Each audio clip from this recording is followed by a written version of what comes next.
আশীর্বাদ করে সুখে থাকো, সুখী হও।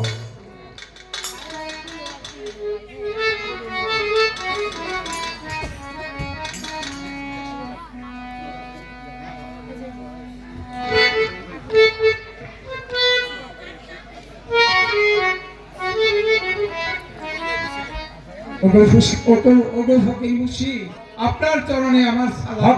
আশীর্বাদ করে সুখে থাকো, সুখী হও। মেয়ে ভাই, এই তো তোমার ভক্ত, এই তো আমার সেই বিলারী ভক্ত।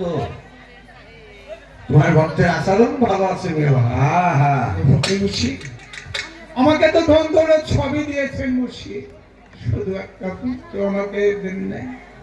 তাই একটা পুত্রের জন্য আপনাদের কাছে আমার আরাধনা, তোমার কাছে আমার একটা পুত্র চেয়ে দেন মুর্শিদ। ভাই কালাচাঁদ, বলো মেয়ে ভাই। আমার ভক্তকে একটি পুত্র সন্তান দাও। আরে মেয়ে ভাই, তুমি দাও, তোমার ভক্ত, তুমি সন্তান দাও। আমি সন্তান মন্তান দিতে পারবো না। তুমি দিতে পারো। তোমার ক্ষমতা সম্বন্ধে অনেকেই জানে না। আমি জানি তুমি কে। তুমি তো ফকির, আমি তো দয়াল, আমি তো পীর। আমি শুধু শিষ্য তৈরি করি, আশীর্বাদ তো দেওয়ার মালিক লোক তুমি। শোনো ভক্ত, মুর্শিদ, তোমার পুত্র হবে। মুর্শিদ, আপনার চরণে আমার সালাম মুর্শিদ। আশীর্বাদ করে সুখে থাকো, সুখী হও। এই নাও একটি ফল দিলাম আমি। এই ফল নিয়ে ওই তোমার পরিবারকে ভেজা বসনে গোসল করে ওজু করে এই ফল বারণা ঘোষণা করে খেলে তোমার পুত্র হবে। মুর্শিদ, আপনার চরণে আমার সালাম মুর্শিদ। আশীর্বাদ করে সুখে থাকো, সুখী হও। রে ভাই, তোমার ভক্তকে আমি পুত্র দিয়েছি।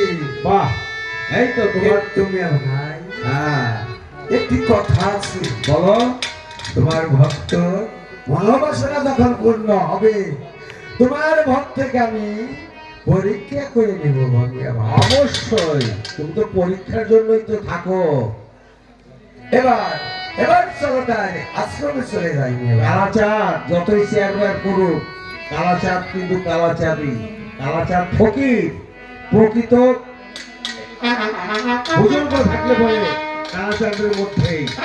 কাজী তো ওরই তো অনুসারী। কাজীরে ফকির তাই করছে কালাচাঁদ। কালাচাঁদ তো বাদশার ছেলে, বাদশাই করতো। এই লোকই কাজী বাইর করছে, ফকির বানাইছে। হক বলা এবার ভক্তের দরবার হতে প্রস্থান হইল।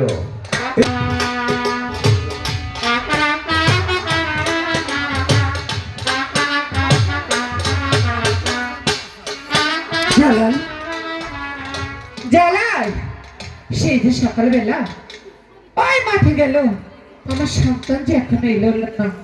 জালাল, জালাল, জালাল, দেখি ওই সামনে আমি যে দেখি ওখানে জালালকে পাই কিনা।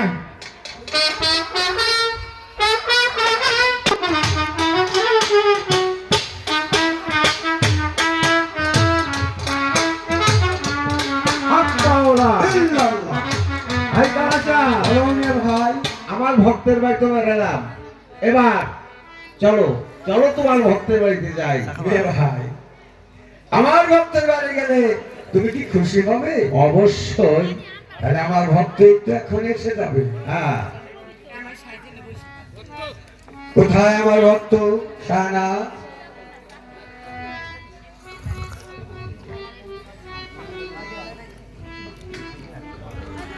ওগো মুর্শিদ, আপনার চরণে আমার সালাম। আশীর্বাদ করে সুখে থাকো, সুখী হও। মেয়ে ভাই, এই তো আমার ভক্ত। বাহ, তোমার ভক্ত আসলে অন্তর খোলা। তুমি যা চাইবে তাই দিবে মেয়ে ভাই। অবশ্যই দিতে পারবে।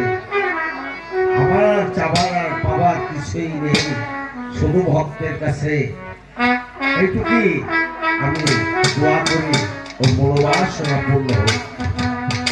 তবে ভাই কালাচাঁদ, ভাই। তুমি তো খালি খাওয়ার জন্য চিন্তা ভাবনা, তোমার আগে পেটটা। পেট মানে কি? আছে পেট, লোকে পেট, মাথায় পেট, পেটে পেট। তবে মা, তোমার গুরু আমার ভাই, ওর খাওয়া দাওয়াটা ভালো হলে ও ঠান্ডা, ওর কিছু খানা দাও। এই খোদা, তুমি আমাকে কোন পরীক্ষায় ফেলে খোদা? আমার দ্বারে যেমন মসজিদ এসেছে, আমি এখন কোথা থেকে খানা দিব? আমার মসজিদ, আপনারা যান বিশ্রাম করুন, আর আমি আপনাদের খানার ব্যবস্থা করছি। ঠিক আছে ভক্ত শাহনাজ মিয়া ভাই, হ্যাঁ। সবাই এবার আমরা একটু বিশ্রাম কক্ষে গমন করি। ভক্ত আমাদের খানা নিয়ে খানার ব্যবস্থা করো। হক মাওলা। ইল্লাল্লাহ। হে খোদা, আমি এখন কি করবো খোদা? আমি যে আমার মুর্শিদকে খেতে দিব, আমার ঘরে যে এক মুষ্টি চাউল নেই, আমি কেমন করে আমি আমার মুর্শিদকে খেতে দিব খোদা? তুমি আমার উপায় বলে দাও খোদা। কোথায় পাবো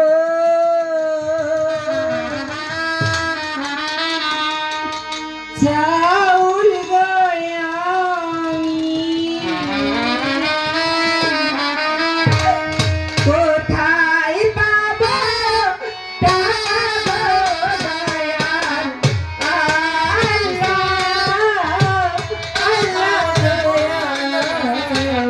আরে কোথায় আল্লাহ, তুমি আমাকে কোন পরীক্ষা ফেললে আল্লাহ? আরে কোথায় পাবো টাকা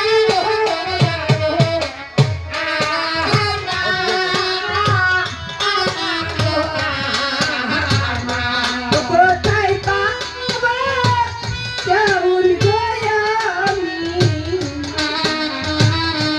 কোথায় পাবো টাকা দয়াল?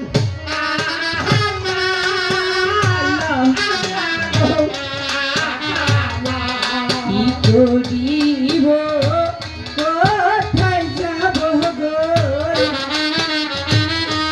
না দেখিও বাহারে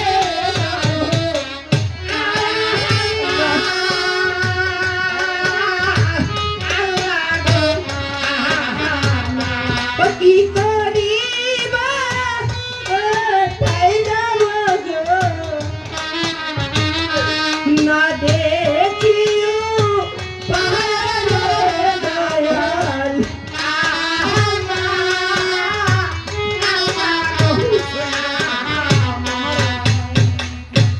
কেন আল্লাহ গরিব কইরা গো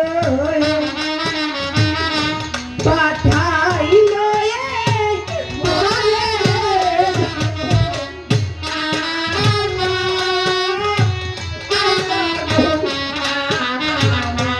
কেন আল্লাহ গরিব কইরা গো পাঠাইল এই মরে দয়াল?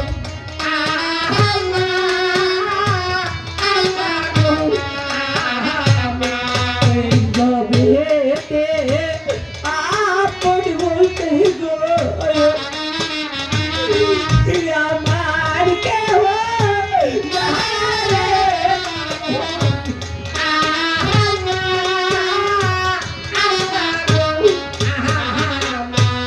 এই গবেতে আপন বলতে গো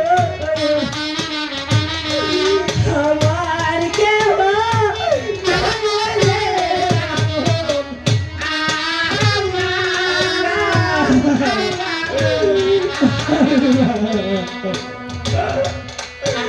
এই খোদা, আমি এখন কি করবো খোদা? আমি এখন কি করবো?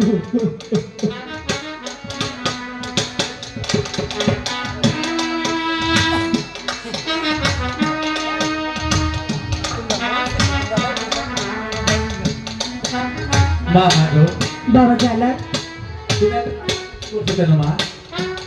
আগে বল, তুই কোথায় গিয়েছিলি? মা তো মা, আমি যে জঙ্গলের মাঝে খেলা করতে গিয়েছিলাম। এই ভরা দুপুর বেলা কেউ কি মাঠে খেলা করতে যায় বাবা? কি বলছেন? আমার এখন খেলার বয়স, আমি এখন কি করতে পারি? আমার তো খেলাধুলা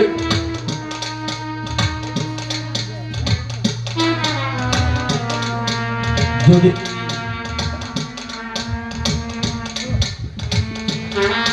যদি আমার খেলার বয়স চলে যায়, তাহলে তুমি আমাকে একটি কাজ করার জন্য কোথাও আমাকে পাঠিয়ে দাও। না বাবা, আমি ওটার কথা বলিনি। আর আমরা গরিব মানুষ, কাজকর্ম যদি না করি তাহলে আমরা কি খাবো বাবা? তুমি তো ঠিকই বলেছো মা। আমরা দুই মাস যদি কাজ বাজ করে টাকা গোছাইতে পারি তাহলে আমরা বড় লোক হয়ে যাবো অল্প দিনে, তাই না মা? মা গো, আমার যা অনেক খিদে লেগেছে। খিদা লেগেছে? হ্যাঁ মা, আমার চেহারা দেখে তুমি বুঝতে পারছো না? তুমি বলে মা, মায়ের যদি ক্ষুধা লাগে, সন্তানের যদি ক্ষুধা লাগে মায়ের তো আগেই বুঝে, তাই বুঝে না? তুমি কেমন মা হয়েছো যে আমার ব্যথা তুমি বুঝো না? আমাকে কিছু খেতে দাও না। ওরে জালাল, আমি তোকে কোথা থেকে খেতে দেবো? আমাদের ঘরে খাবার মতন এক স্বর্ণ নেই। আমি আমি তোকে কি খেতে দেবো বাবা? একটু বলছো না, তাহলে আমি কেমন করে ভাঙবো? আমার যে ক্ষুধার দ্বারা সহ্য হচ্ছে না মা। আমি যে ক্ষুধার দ্বারায় যদি এই দেহ ত্যাগ করে তোমার কাছ থেকে চলে যায়, তুমি কেমন করে থাকবে না? আমি তা পারবো না। আমি ক্ষুধার দ্বারা সহ্য করতে পারবো না। হে খোদা, তুমি আমি কি করবো রে? কাই বললে খোদা, আমি আমার মুর্শিদকে কোথা থেকে খাড়া দিব?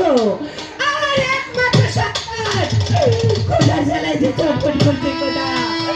তুমি আমাকে করবো রে? কাই বললে খোদা, তুমি আমাকে করবো রে? কাই মা গো, বাবা জালাল, তুমি কোনো টেনশন করো না মা। আমার পেট ভরে গেছে।